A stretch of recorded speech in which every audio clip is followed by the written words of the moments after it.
Hello and welcome to this week's episode of the What Women Want Today podcast. I'm your host, Terry Kellums. And I'm Elizabeth Correa, your co-host. If this is your first time here today, we are so excited you've joined us. We have a lot of good information to share with you today, some exciting news. And if you're a regular listener, welcome back. Welcome to the show today. How are you, Yes, Elizabeth? welcome back. I am good. I'm good. I couldn't wait to share this story with you. So I was chit-chatting, today we're going to be talking about the book writing challenge. And I Mhm. thought I got to remember to tell Terry this story. So I went for a walk with Captain, my 15-year-old, and I was telling him a story. He asked me a question. He's like, Mom, when you were younger, did you ever, Blah, blah, ABC? blah. Yeah. Yeah. And I said, actually, I did. And what's interesting is that I talk about that in my book. Your I first talk book. about that very thing in my book. Yeah, my memoir. And he looked at me and he said, Oh, yeah. I was going to mention this to you the other day. You're talking about the book that I was too young to read. And then, so you've read the book, right? So, Yes. and I said, Well, yeah. He goes, I do remember you told me a few years ago that I could read it when I got to high school. And I kid you not, Terry, it was like something in my heart dropped. I was like, You don't want I him to read like, it? well, like I do, but I think it was like the reality of like, oh my gosh, the time is here. Yeah. Because he's in grade 9, he's in high school. And I Mhm. don't, even when I'm speaking in elementary schools to grade 7 and 8 girls, I don't push the book because I just think they're just too young to read the book. I mean, we know what some of them are doing in grade 7 and 8, so like, right? But I looked at him and I was like, yeah, yeah, I did say that. He's like, okay, so when When can I are you read it? reading? When can I read it? And I was like, you know what? Right now he's reading Rich Dad Poor Dad. Oh, I like So that I book. said, yeah, it's a really good book for teens too. Mhm. So I said, well, okay, when you finish reading Rich Dad Poor Dad, you can start reading my book. He's like, okay, well, tell me some of the things you did when you were younger. I'm like, no, I'm like, you're gonna read the book. You're gonna read the book. My No, heart was like pumping out of my chest. I love that you brought that up because there's a similar question I want to ask you today when we start diving into the book challenge. Okay. Um, but today I was at the gym Okay. and I'm drinking my second cup of coffee. Do you drink coffee like right when you get out of bed in the morning? Yes, I do. I do. And if I forget to drink it or something happens that I don't drink it, I gotta have it before the afternoon. Okay, so I'm on the treadmill, which I was telling you recently about my knee woes, like the arthritis in the knee kind Hmm. of thing. And I've also made it very clear that I do not like cardio. It's Oh, on the record, I do you not like told me this. but I was doing some research on knee arthritis and they're saying that actually walking is a really good exercise for people who have arthritis Knee in it. issues. Yeah. And we just don't have a really good place like close to my house to walk where we live now in this rental property because if you go right out of our driveway it's a dead end in about 5 minutes, and if you go left it's a pretty major road, and I just don't find that relaxing and enjoyable to have cars speeding by me at 50 miles an hour while I'm walking. Yeah. It's just not very conducive for walking. And Hmm. I decided, okay, I'm going to spend some time at the gym on the treadmill. But in order to be able to do that, because I feel like I'm always moving, I need to move a lot. I'm not a sit still kind of person. And so I thought I need to listen to something while I'm walking on the treadmill or I will lose my mind. So Hmm. I'm listening to this episode about the benefits of coffee. And it's like Oh, super good for you. It's an antioxidant, so let's just start there. yes. But it also like has all these benefits, like it helps you burn fat. And we have like three kinds of fat. We have brown I've fat, heard white that. fat, beige fat, and it can help turn the beige fat, which is, kind of like in the White fat? middle, it can help it turn into the brown fat, which is the fat we want. So Oh, I, I've never I was brown fat, beige fat. What I the was heck is super that? I was super interested. I haven't listened to the whole episode, so this is like a to be continued conversation, but cheers. Okay. Cheers. I'm drinking my Cheers. coffee. Cheers. And I so, had mine, but I might have another later. but it was saying like, cognitive benefits and like people who track their activity on a Fitbit, you'll see more activity. And there's like a line, like a line where you can drink too much. Mm, But so I'm mm. going to continue to talk about this a little bit because I'm fascinated by this subject because coffee has been a huge part of my life. And um, there's some downsides to this. And I don't want to share too much until I actually like have all my ducks in a row. But I did want to tell you Okay. something that I don't think you know, which is our listeners can actually support the podcast through a website called Buy Me a Coffee. And if Oh, listening is interested in supporting Elizabeth and I in the podcast, you can go to the What Women Want Today _podcast Instagram account. In the bio there, it'll say support the podcast. And for the small amount of a cup of coffee, you can support Elizabeth and I on the podcast. that is amazing. You're Yeah. always finding these gems. I Pretty love this. cool. Well, you know what? We have a lot to talk about today, and this might take more than one episode. In fact, it's probably going to be a conversation that comes up quite a bit over the next 90 days or so. Yes. It's the book challenge that started yesterday. Yes. It is so exciting. It's so exciting for so many reasons. It is. I think I do want to say this, and I hope you agree. And if you don't, we can disagree. I told you that from day one. We don't always have to agree on everything. So it makes life interesting, right? Yes. But I think there's going to be a segment of people that are our regular loyal podcast listeners that say, I have no interest in writing a book. Mm. And I'm thinking about this group of people, and I was thinking, you know what, you don't have to write the book or publish a book, but there was a lady on a podcast, and I'm trying to get her to come on the show. It was a podcast episode for a friend of mine aired, and the woman talked about how her mom wrote these letters and it became a part of her legacy. And I Love thought, that. yeah, I thought, for those listeners that do not have any interest in writing, publishing a book, what if you just write down these memories and you can leave them in a really nice Oh book format, gosh. like Yes. like hardcover kind. If you're watching on YouTube, Yes. you'll see me holding up like a really nice hardcover journal. How beautiful would that be? Yeah, Seriously. stories. And oh my gosh, Elizabeth, my mom has been gone since 2012. If I had her here today to ask her some of the questions, Oh, you think you have time. You think you have time to ask yeah. questions, and sometimes you don't. And so I would like to encourage those who, are interested in just the legacy part of it to please still The join us. legacy. Yes. Still join us for this writing challenge, this book challenge. Yeah. We're going to have so much fun. This is all about community and encouraging each other and learning from each other. And I hope you enjoy that. Oh my goodness. Oh, Terry, I couldn't agree more.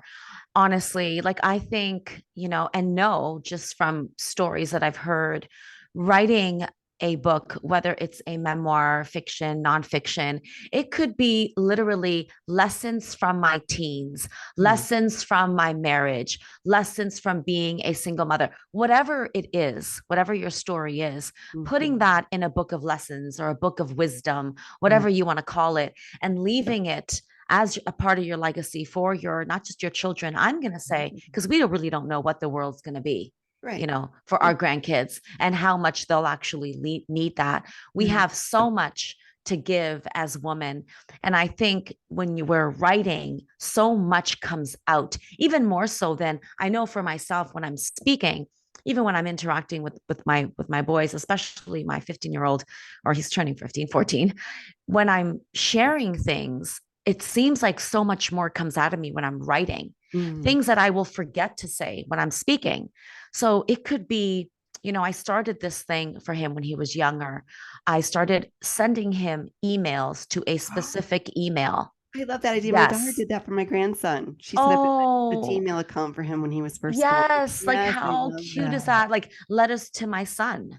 Oh, and right, you can make that a book, letters to my son. It could be your the age you were before you started having children, and you were having thoughts of having children, or maybe thought, if I ever had a child, this is what I would want. This is how I, it could start off with there. And then, on November 8th, 1992, I gave birth to you. Yeah. And this is how I felt. And this is, so it doesn't just have to be a published piece. And you're giving me all sorts of goosebumps over here. Yeah, I know. I'm giving myself goosebumps too. I'm like, this is some really good ideas, right? Yes. I was me and my husband always have coffee time together. He is such an early riser. I think he woke up at 4:15 a.m. today. So a lot of days I'm just listening. But today I was actually talking about our book writing challenge. And the night before last night, I came across this thing on Pinterest, and it's called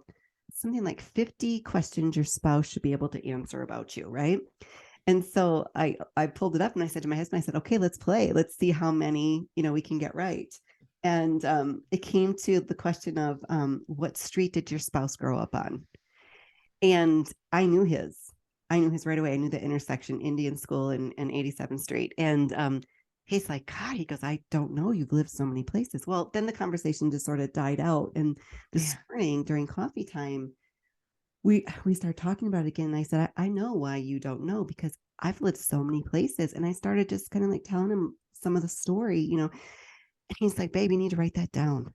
And I was so happy that my husband is on board with this book. Oh, I love it. This is the question I want to ask you, because what you said earlier about your conversation with your son when you guys were walking is, so when you were writing your first book, there's some stuff in there, listeners, that is deep and kind of dark, right? Yeah.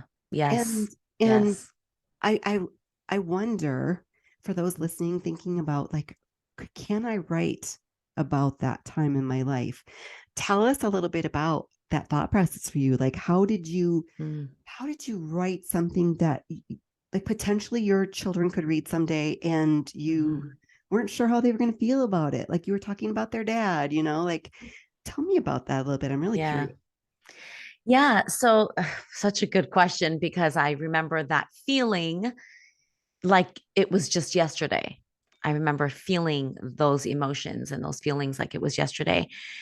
One of the things I got very super clear with while I was writing was how I was going to write it out, and sharing my truth, but at the same time, not doing so to degrade the person who hurt me or who did whatever it was that was done.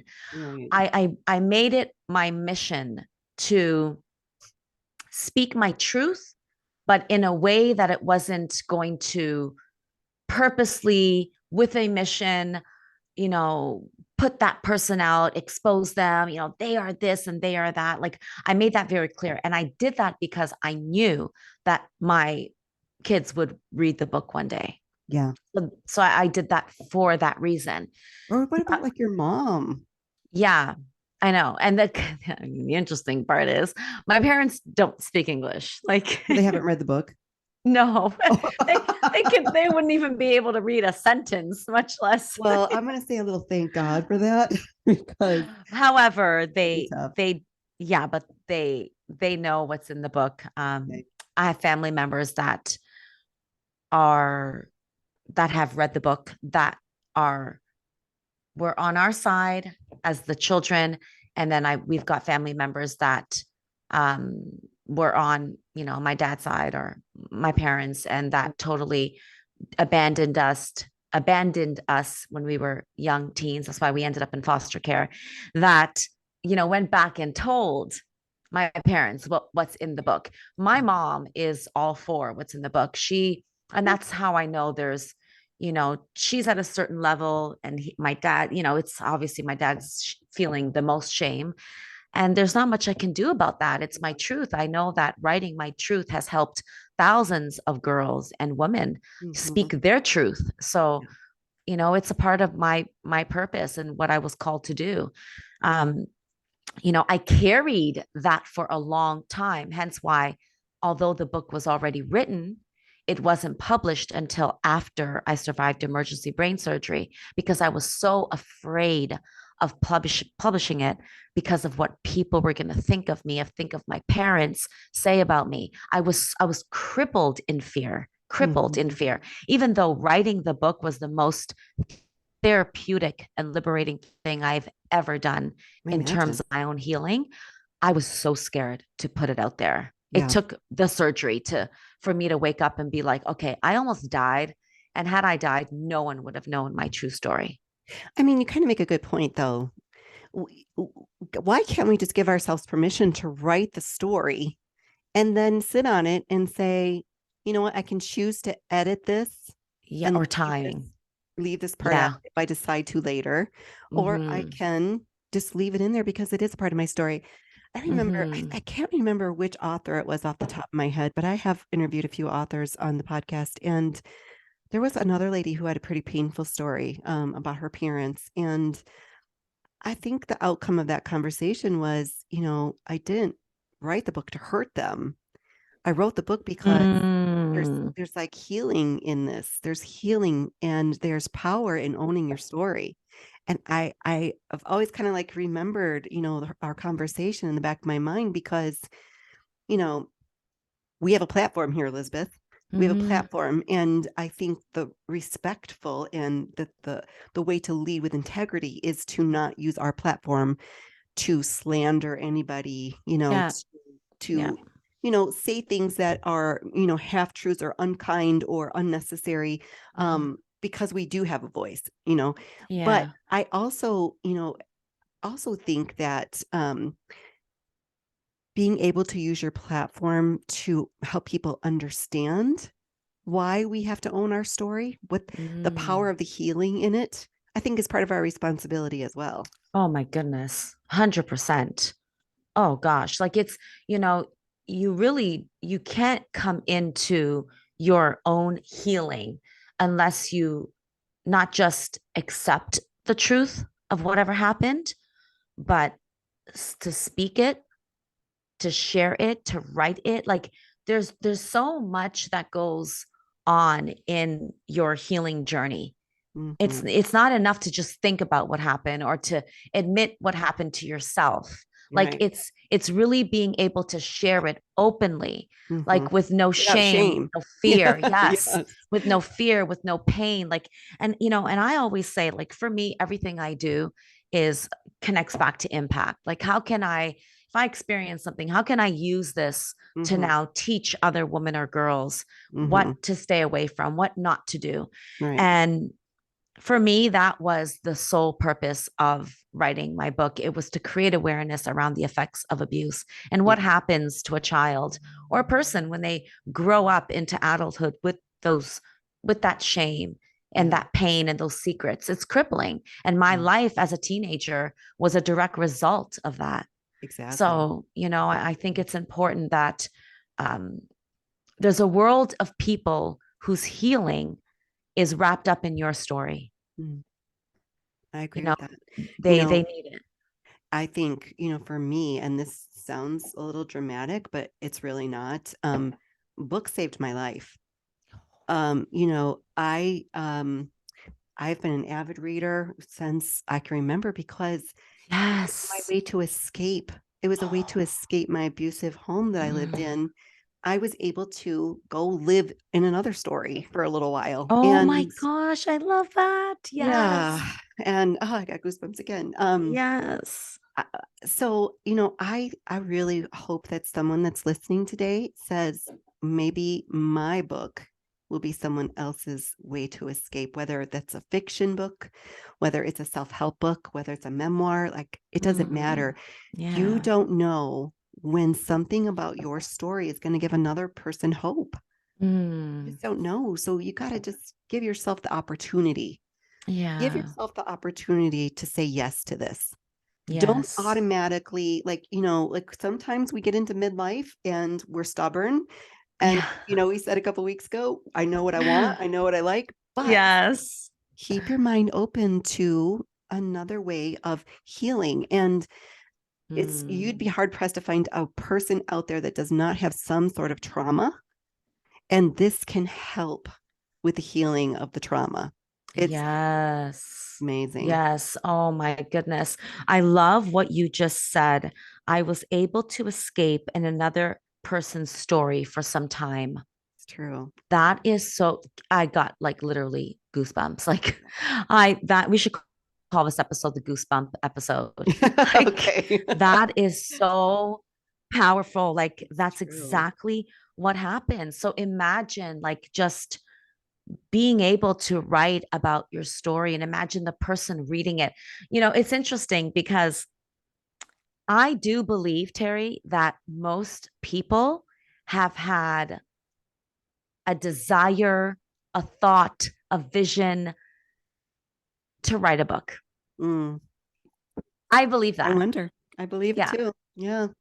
I do believe that. And when we say book, by the way, there's so many, and we touched on this in the beginning of the episode.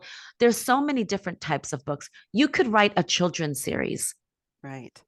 You could, Absolutely. right? And think about like the child's life that you touch, because I feel like, my mom didn't read to me. I feel like we're the generation that our parents didn't really read to No, us. they So I didn't. don't honestly know where that love of reading came from, but I remember walking into the library as a child Interesting.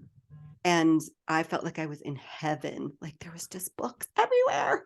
And the smells, and the librarians all knew me, and they're all always so Mm. kind to me. And it was just a very positive experience. So, I read to all my kids. All my kids like to read. My daughter reads to my grandson. He loves to read. He loves story. And just think, if you are that person that has that child's book inside your head, inside your brain, Yes, oh, have the yes, kids' yes, life. yes. I love that. It's so true because Terry, I don't know where my love for reading came from. I've been reading since I was a little girl and I'm Yeah. addicted. I've read hundreds of books and that's such a great point. I don't even know. I think it came from my librarian, my school library teacher. Think so?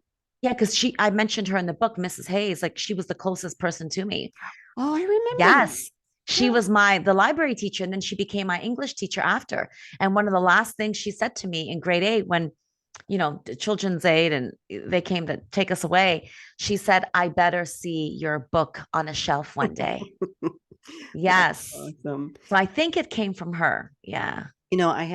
You can see probably up there, I have some books. I Yes. have books stacked on the corner of my desk. I've got some more books in front of Yes. myself.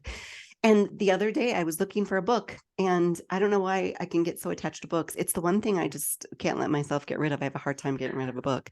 And I was looking for a particular book, and I told you this already, but I'm going to share it with our audience. On the very top of the stack was this book, The Writer's. Oh, I cannot wait to buy it. Oh my God, I'm buying it today. And I told you I thought this was a sign from the universe that Yes. we're doing what we're supposed to be doing. Oh, But gee. Tell the story, Terry. I'm going to read this because this like literally gave me chills. So it says, writing is an act of hope. It is a means of carving order from chaos, of challenging one's own beliefs and assumptions, of facing the world with eyes and heart wide open. Ooh. Mm. Writing. Through writing, we declare a personal identity amid faceless anonymity. We find purpose, which you and I are always talking about, and beauty and meaning, even when the Mm. rational mind argues that none of these exist. I got goosebumps again. Oh my gosh. Writing, therefore, is also an act of courage. How much easier is it to lead an unexamined life than to confront yourself on the page?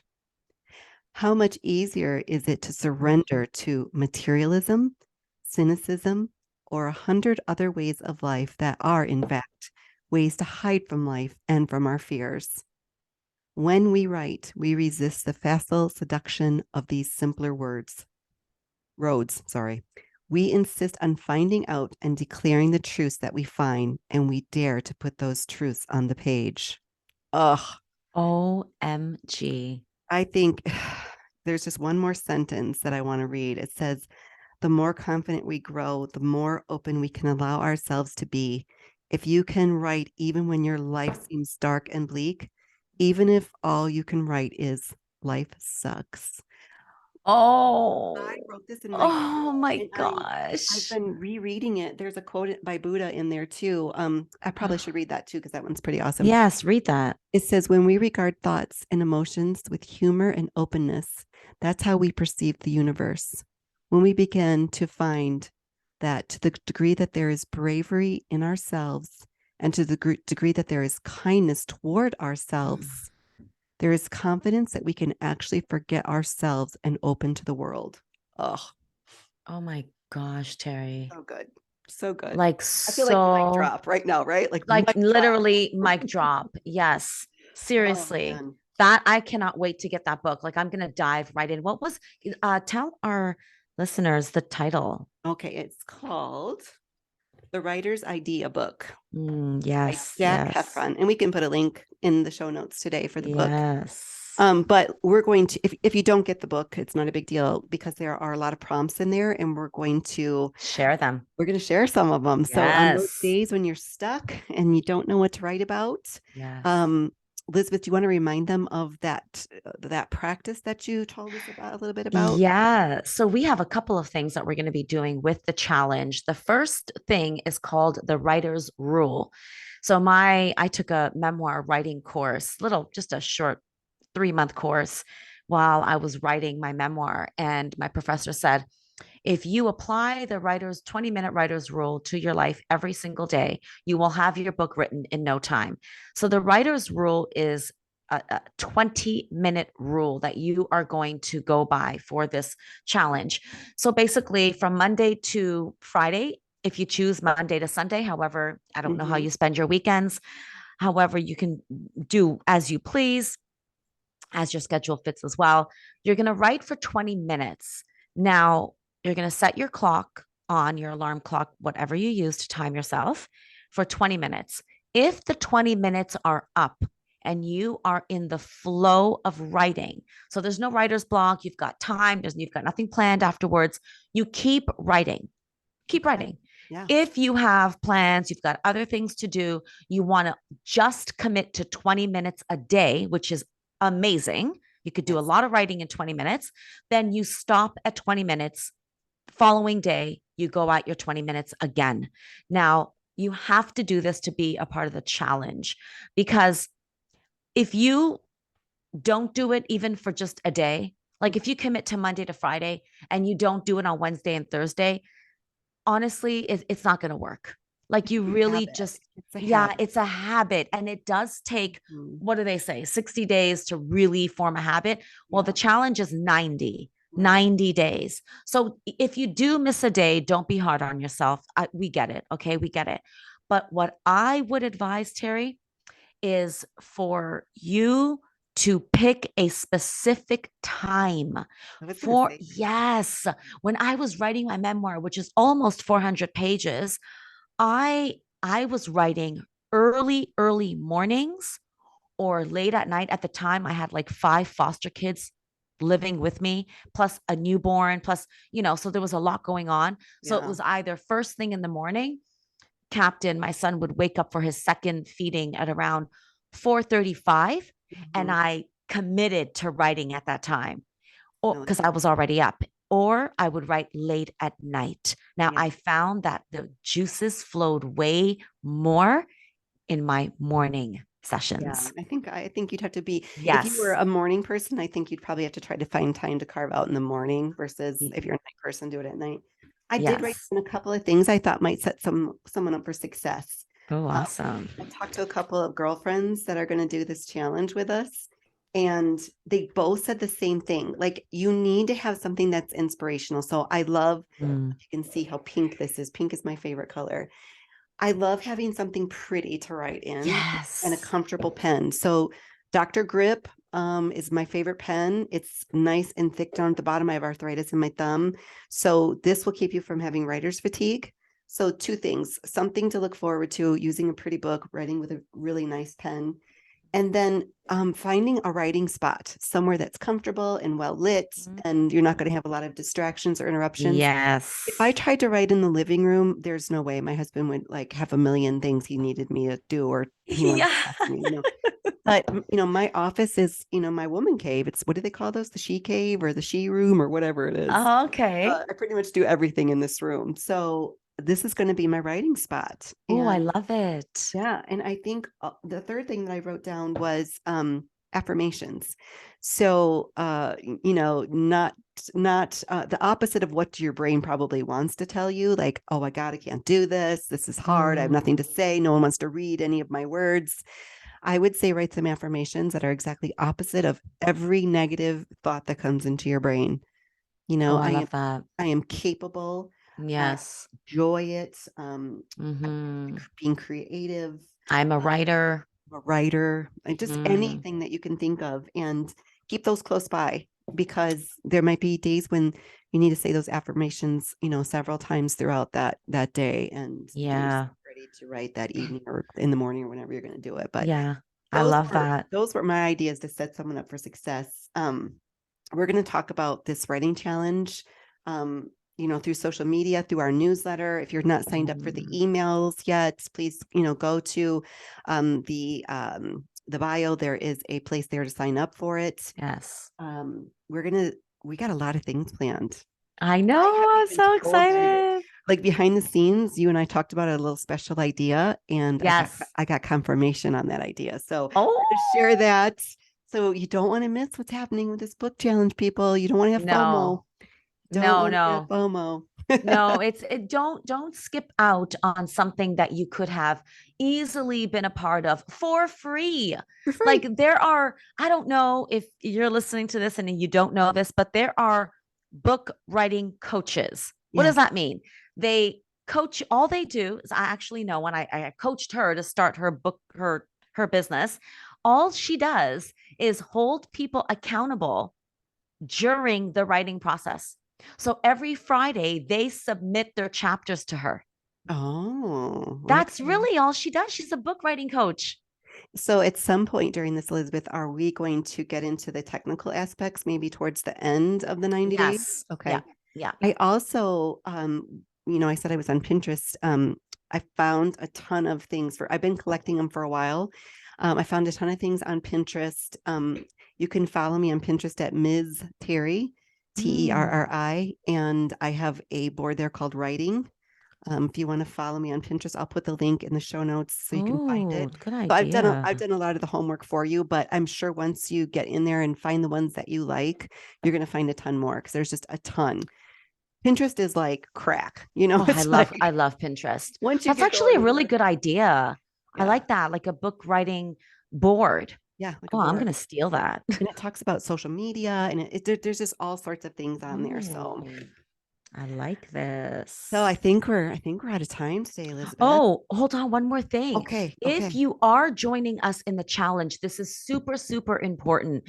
So we will probably do a giveaway. Oh I yeah. mean, we definitely want to do that Yeah. for maybe one or two people that kind of do everything they're supposed to do. So you write Sure. for 20 minutes a day, but really very important so that we know who's actually doing it every day. Tag, post the photos. If you don't want to post them publicly, that's fine. If you have someone you want that could possibly maybe join the challenge with you, bring them in on the challenge. Whatever you post, if you post it publicly, tag us at What Women Want Today podcast on Yeah. Instagram. But please join our Facebook private Oh, Facebook group. Yes, yes. because that is where we're going to be posting a lot of videos, tools, resources that will help you along the way with in Yeah. terms of writing the book. Oh, I'm glad you remembered that. That's an important Yeah, point. and That's important. there you can post photos that are private. If you don't want to publish this, if you don't want it to be public, you can post them in the group. That way, we know you're doing it. We can see that you're active with writing every day, and you'll qualify for one of the prizes. Yay. Yeah. Yeah, we are going to do some Zoom events. So that is the place that you want to be when you go to find out information about the book challenge. So yes, I agree with Elizabeth. We'll put it in the show notes. It'll be easy for you to go Yeah. over there and join. We got some good stuff planned. Oh, let's even the private Zoom Yeah. sessions that we're gonna doing. They're gonna be writing sessions. So we're Yes. just gonna get on Zoom, no talking. We're just gonna say today is 20 minutes of writing. And Yes. that is going to help so many people in terms of accountability. And We're just going to write. don't feel like you're doing something alone, it's just easier. Yeah. And we might have some surprise guests pop into a Zoom meeting here and there. Hint, Oh, hint, yeah. hint. Hint, hint. Wink, wink. We've got some exciting things coming up in the next few weeks on the podcast. We've got some amazing Yes. guests lined up. Can't wait for y'all to join us. But until next time, please remember to take good care of you. Bye now. Yes. Ciao.